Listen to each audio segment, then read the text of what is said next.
Susan and I talked beforehand about how we might do this. And I think, correct me if I've got it wrong, Susan, but I think what we decided was that I would speak first on the part that we're going to talk about. And then Susan's going to really bring it down into the body, her reflections, more personally, possibly than I will this time. And then after that, hopefully, surely there'll be time. We'll have a little spontaneous dialogue, which we don't know what we're going to say in that. We'll just see what arises. So that's kind of how we decided to do it. Have I got it right, Susan? Yeah, right. You have it. That's it. Okay. So I'll just start off with what we're going to talk about, and I've got to keep my book handy because I'm going to be quoting from Shohaku quite a bit during this section.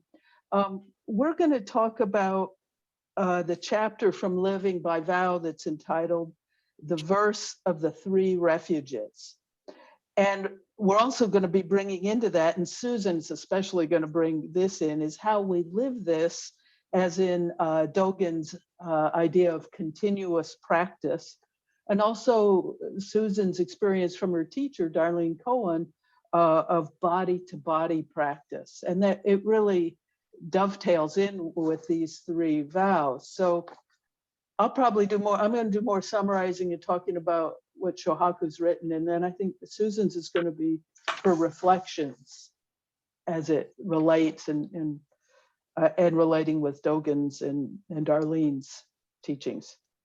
So to begin, I'll read this is the translation of the Vows of Refuge that we use in San Francisco, from San Francisco Zen Center. Dharma Heart Zen uses it. It's a little different from Minnesota Zen Center's version, but I'm going to use the version we use. So this is the verses, and you've heard them. You've heard them in the full moon ceremony, and you may have heard them sometimes if you've been to a sesshin or something or just daily practice at Green Gulch or Tassajara. They do it in the morning early on. So here they are. I take refuge in Buddha before all beings, immersing body and mind deeply in the way, awakening true mind. I take refuge in Dharma before all beings, entering deeply the merciful ocean of Buddha's way. I take refuge in Sangha before all beings, bringing harmony to everyone free from hindrance.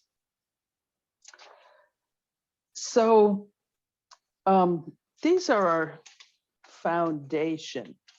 And I'm going to start right off. I want to read to you from Shohaku's first paragraph where he begins to talk about these. And I am reading quite a bit from Shohaku because his writing is so beautiful. It's like we got to hear it. So he says, when we become Buddhists, we first make repentance and take refuge in the three treasures of Buddhism, the Buddha, Dharma, and Sangha. These refuges are the first three of the 16 precepts we receive in the Japanese Soto Zen tradition established by Dogen Zenji. Without these three, there is no Buddhism. Shakyamuni Buddha, born in India about 2,500 years ago, is our original teacher. He awakened to the reality of our life. Both his teachings about this reality and the reality itself are called Dharma. Sangha is the community of people who study the Buddha's teachings and follow his way of life. His first students were the 5 monks who had practiced with him before his enlightenment. They understood, became his disciples, and established the first Sangha. That was the birth of Buddhism. From the very beginning, the Buddha as teacher, the Dharma as teaching, and the Sangha as community have been the essential elements of Buddhism. Now that last sentence there immediately brings to mind for me, apart from our lay ordination, the Jukai ceremony, where the preceptor and the persons who are taking the vows say, I take refuge in Buddha as the perfect teacher. I take refuge in Dharma as the perfect teaching. I take refuge in Sangha as the perfect life. I love that part of the ceremony. That as the perfect teaching, it's just what we need. Perfect teacher, perfect teaching, perfect life. It's just exactly what we need. We couldn't have come down into something more fitting. It's perfect. And then that word perfect, and I don't know if this is what I'm going to say next really relates to the word from Japanese or not, but a long time ago, somebody was talking with me about the word perfect as used in actually the King James version of the Bible, so written a really long time ago, and that at that time, perfect actually meant whole, or like all-inclusive, or embodying everything, nothing left out. So I like to, whether that's part of the Japanese word for perfect here, I don't know. But I like to think of it this way, as perfect meaning whole. Nothing of who we are is left out. It's exactly embodying exactly what we need. So let's go to the first one. It says, I take refuge in Buddha, before all beings, immersing body and mind deeply in the way, awakening true mind.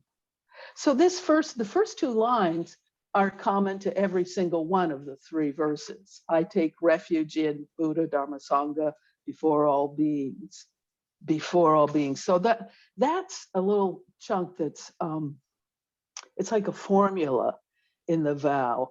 And when I say it, I can't help but thinking, when we say it in the full moon ceremony or at other times, we actually bow. And you know how I think that vowing and bowing are like go together.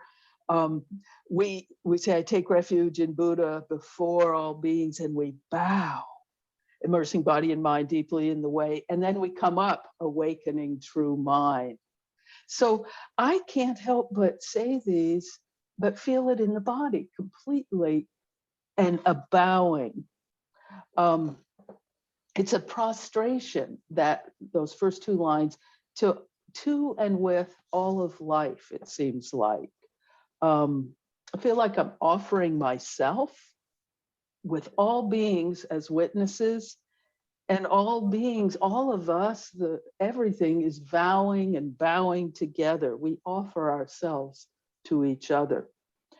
And later on, Susan's going to say some more about this really embodied body-to-body practice, which is completely contained in this. Well, so the phrase continues, immersing body and mind deeply in the way. Shohaku says that the Japanese words for this phrase can be translated as understanding with the body. And I'm going to read you a little short section from Shohaku. Let's see if I can find it. He says, we have to understand the great way with our bodies. The Buddha's teaching is not something we can understand merely with our intellects. We have to practice it in our day-to-day lives. To understand and agree with his teaching is not enough. If we agree with his teaching, we have to carry it out, to live it. Taige means to embody, study, learn, or incorporate into our everyday lives. And Susan's going to carry on more with that as she speaks when it's her time. She'll speaking about continuous practice and how that is in her life. So then the next little phrase is awakening true mind. And I've got to read you one more paragraph from Shohaku. His words are so beautiful, I can't help myself. So this is a little longer, what I'm going to read. It's 2 paragraphs or most of 2, so bear with me. He says, when we embody the Great Awakening, we awaken, oh, this is so cool. We awaken to the awakening mind. It's a strange expression, but that is the reality. And I want to just comment a moment. Awaken to the awakening mind. It's like the awakening mind is it's all going on all the time. It's this awakening. It's every second, every nanosecond. But we have to wake up to that process. So he says we awaken to the awakening mind. It's a strange expression, but that is the reality. We awaken the awakening mind in order to wake up. That's, wow. We usually think we are awake, except when we are asleep at night or napping. But actually, we are usually asleep and dreaming. We imagine this world, our lives and ourselves. We create dream worlds and then believe that they are reality. And yet they are only constructs of our mind. We create a story in which we are the people and in which we are the hero or heroine. We think we are the center of the world and all other people and things are resources to make us to make a happy ending for our story. Yeah, I can relate to that. This is how we live in a dream. To awaken means to drop off body and mind. Sound familiar? There's Dogen. Become free from dreaming and encounter reality. We try to act based on the reality that exists before we process the world through our intellect. Our intellection is based on our education and all our experiences since birth. But these experiences are a limited way of viewing the world. So we must wake up to reality. Another aspect, oh, and I wanted to just comment, this dropping off body and mind, it seems to me this is dropping off this belief that this body, this mind are a separate self. It's dropping that, letting that go, and then what you drop into is something totally different. Well, then in his next paragraph, he goes on to say another aspect of awakening or of unsurpassable mind is compassion for all beings. When we awake to the reality that has not yet been processed by our ego-centered mind, we cannot help having compassion for all beings. We realize that we live together with all beings, supported by networks of interconnection. We share air, water, and life by offering ourselves to each other.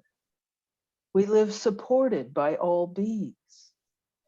In turn, we must support all other beings. This is compassion.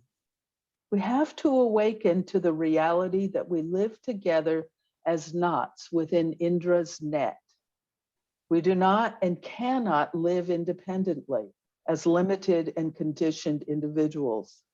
This is the meaning of taking refuge in Buddha.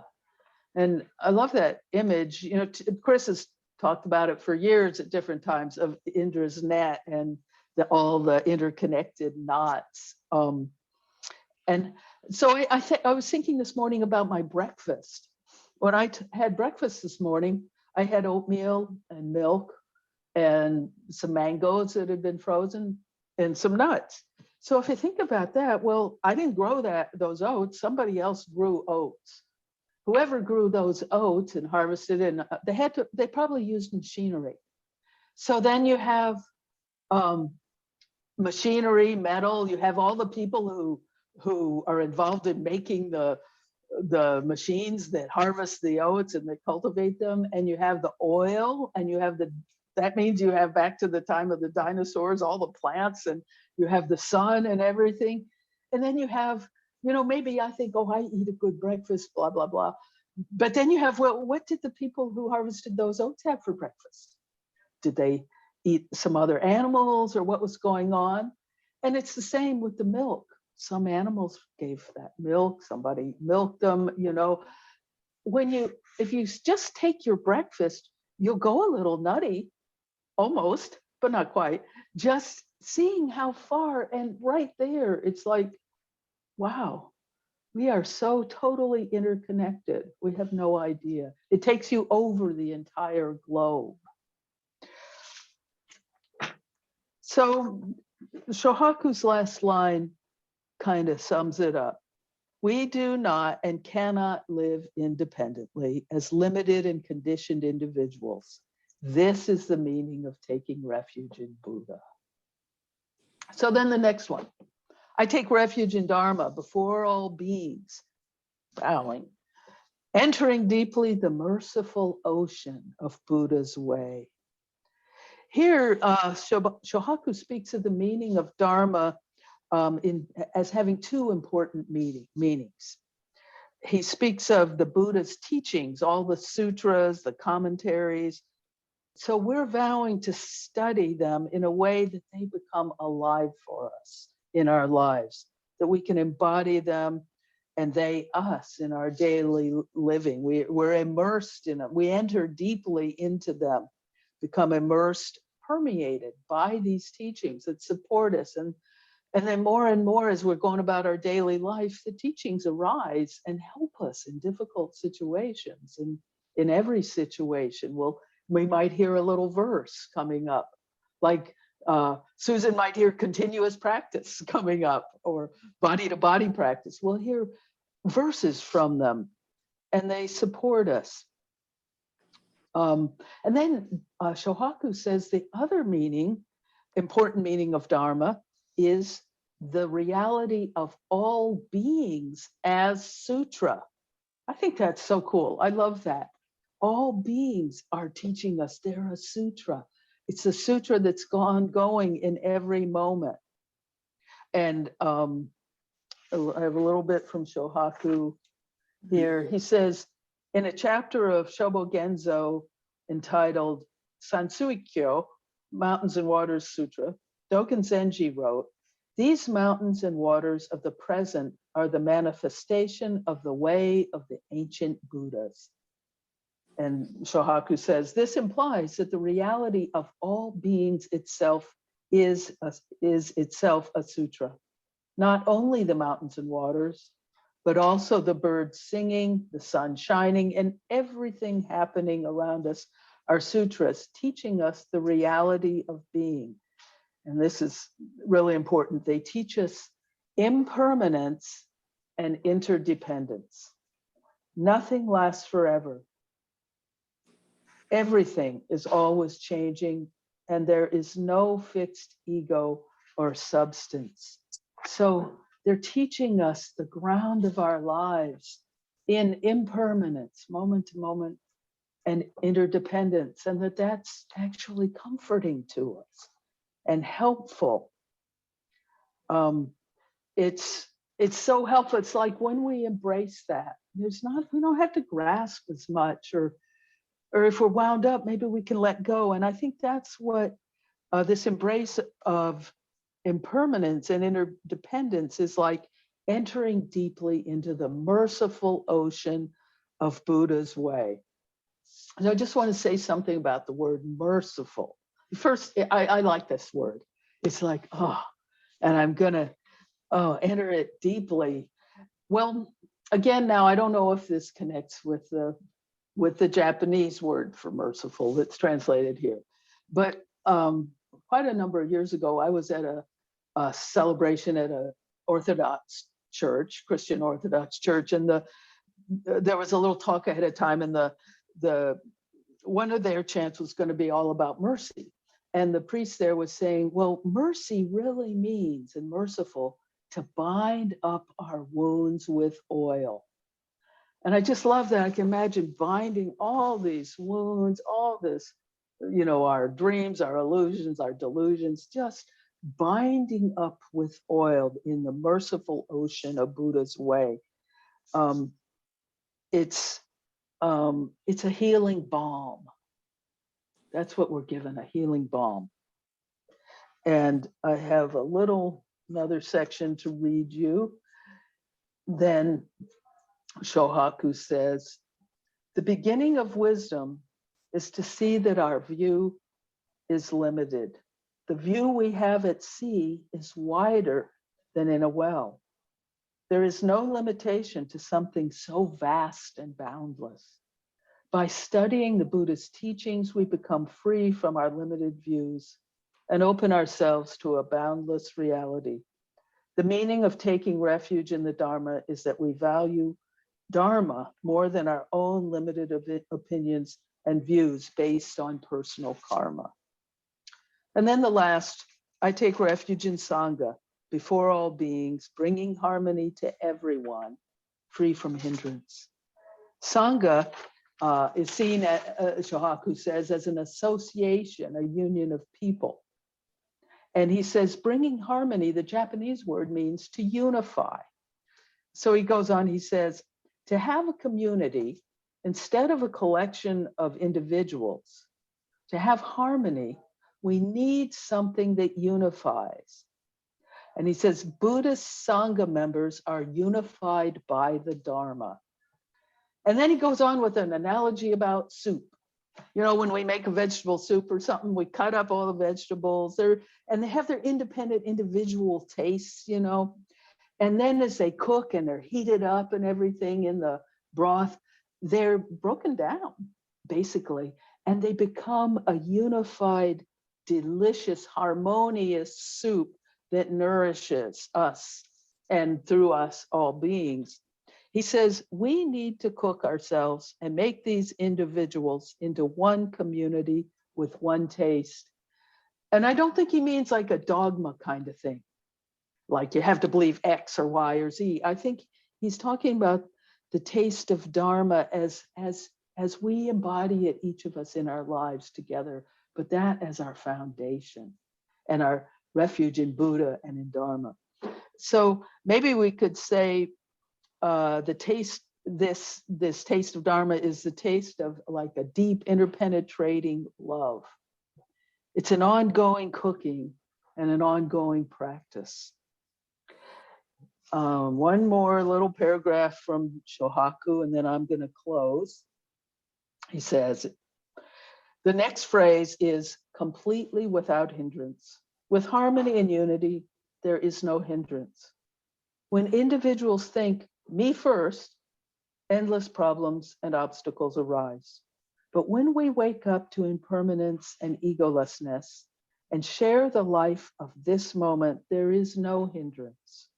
Of course, there are still difficulties to overcome, but with harmony, we can work on them. If we have discord, we cannot.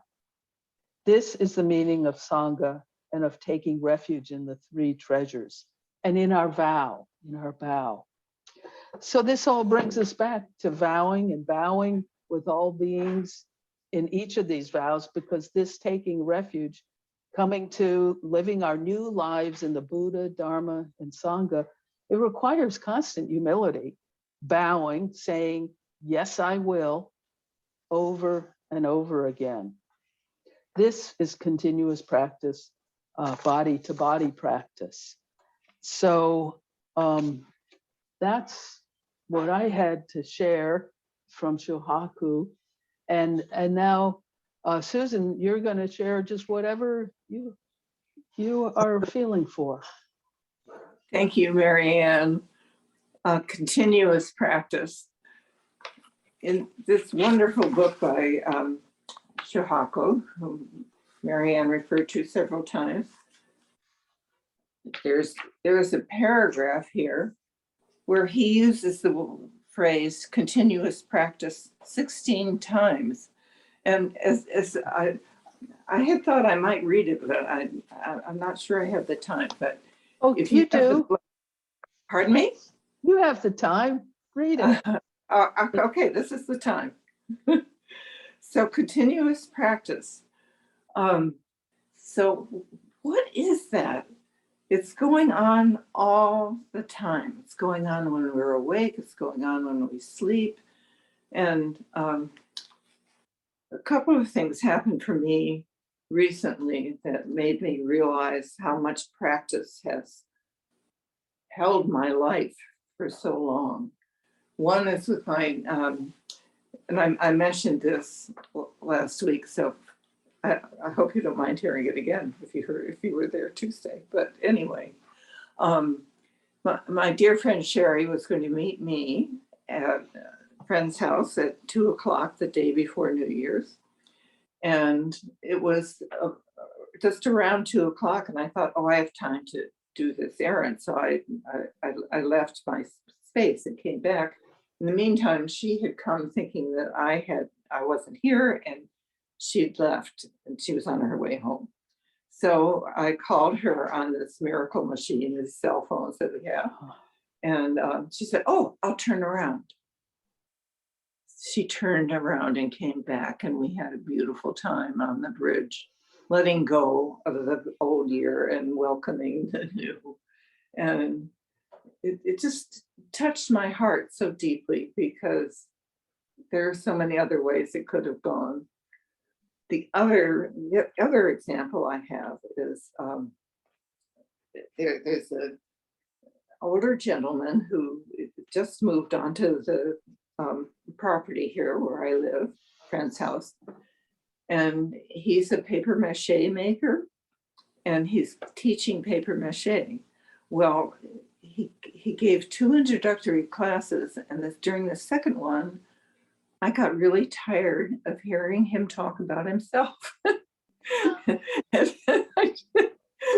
and, and about he showed the work that he did and how much he sold it for. And anyway, for me, it turned into the old patriarchal thing.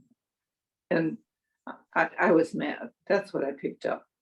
And I thought, oh, years ago, I wouldn't have gotten to the mad part. It just something would have eaten at me. So anyway, I had a chance to talk to someone and work through it. Yesterday, he came to the studio and I showed him the clay work that I'd done. So surprise, he loved the work. He related to it. I felt seen. So continuous practice, where did that come from? And another thing, as far as the body-to-body practice, I'm reaching over to pick up this book. My daughter gave me this book for Christmas. It's called The Wakeful Body. It talks about when we sit zazen with our whole body. It's not your mind going, oh, you're sitting now. It's all of it. It's the blood rushing through your veins and arteries and all this stuff that goes on. And Sherry with Qigong practice, she's helped me see how the inner body is also sitting zazen and is part of continuous practice, whether it's the kidneys or the kidneys, as the Chinese teacher calls them, the kidneys, the lungs, the heart, the stomach. Yeah, it's all here. We've been given this gift of an amazing body that just keeps on doing its thing, whether we're awake or asleep, whether we're being stupid or kind of smart, whether being creative or just, I don't know. It's all pretty amazing. And my teacher, Darlene Cohen, I was her student for about 10 years before she died in 10, I think it was. Anyway, wonderful, wonderful teacher.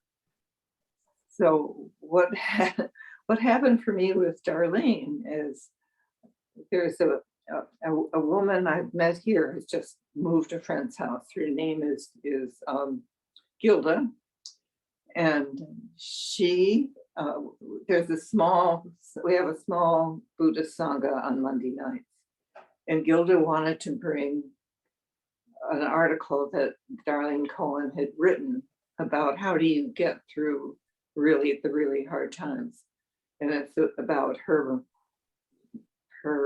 time with cancer and how she was able to be with this unwelcome, unexpected disease. So I thought, oh, so Darlene's always been in my life. She never went away, but here she is in a really real way with this article that my friend chose to read. And when I studied with Darlene, she talked often about body-to-body practice. And if you did Dokusan with her, she would invite you to come to her zendo in Guerneville, where she also lived. And you'd help her prep vegetables. You'd go to the post office with her. You'd help her clean her altar, whatever needed doing. We would do it, and we would do it together, and it was body to body. And I think of that a lot now with the restrictions that we have, that we're not supposed to be body to body, but I am appreciating it even more. And once this COVID thing gets lifted, I get it. Body to body, that's what it's about. Your body, my body, his body, her body, it's all, it's how we can do practice, how we can do it together, how we can sit down together. And our zazen is our body. I don't even want to break it down into mind, heart, blah, blah. Just it always, it's all there. So, I just wanted to say a word about practice as a way of learning how we can live more and more free from our karma. We aren't only what was done to us when we were children. We can drop it. We can drop that story. So anyway, there's always a new story. So in reading about continuous practice, this is Dogen. Shobogenzo. Dogen explained, we practice together with all Buddhas, Bodhisattvas, and ancestors. In the great way of the Buddhas and ancestors, there is always unsurpassable, continuous practice, which is the way like a circle without interruption. So there you are, connected to the Buddhas and ancestors. And at Zen Center, at the end of morning service, we always recite our gratitude to the Buddhas and ancestors. It's the way is like a circle without interruption. Between the arousing of awakening mind, practice, awakening, and nirvana, there is not the slightest break. Continuous practice is the circle of the way. Therefore, this continuous practice is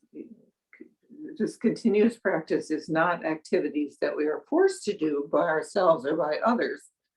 It is a continuous practice that has never been defiled. The virtue of this continuous practice sustains ourselves and others. The essential point is that in the entire earth and throughout heaven, in the 10 directions, all beings receive the merit of our continuous practice. And it goes on about continuous practice. So I've been trying that out as a mantra myself when I go for walks. I say, continuous practice, continuous practice, continuous practice. Along with the refugees, the Bodhisattva vows, and I would really encourage people to learn the vows by heart, because then they help you in the middle of the night when you can't sleep, and you can say, I take refuge, and you know what, you can literally feel yourself held by Buddha, Dharma, Sangha. And sometimes my continuous practice goes into, I'm trying to think of the word for when you're sorry for something. This is part of OH. It's so ridiculous how these words just leave. And of course now I can't get it.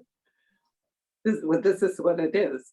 All my ancient twisted karma from beginningless greed, hatred, and delusion, I now fully avow.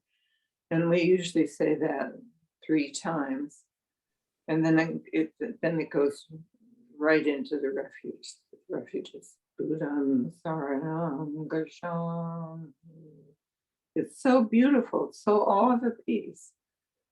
And in closing, I just want to emphasize, just talking about the circularity of everything that goes, it's going around. It brings in my mother, my father, all of my teachers, all of life. And I guess when we die, it's going to go on with us. I don't know about that. Nobody knows about it. Darlene always said she was going to go there and take a peek, and then she'd come back and tell us. So maybe if she did, I don't know. I don't know mind. So yeah, I think that's all I've got. Mm. If you want more, call me. There you go. You know,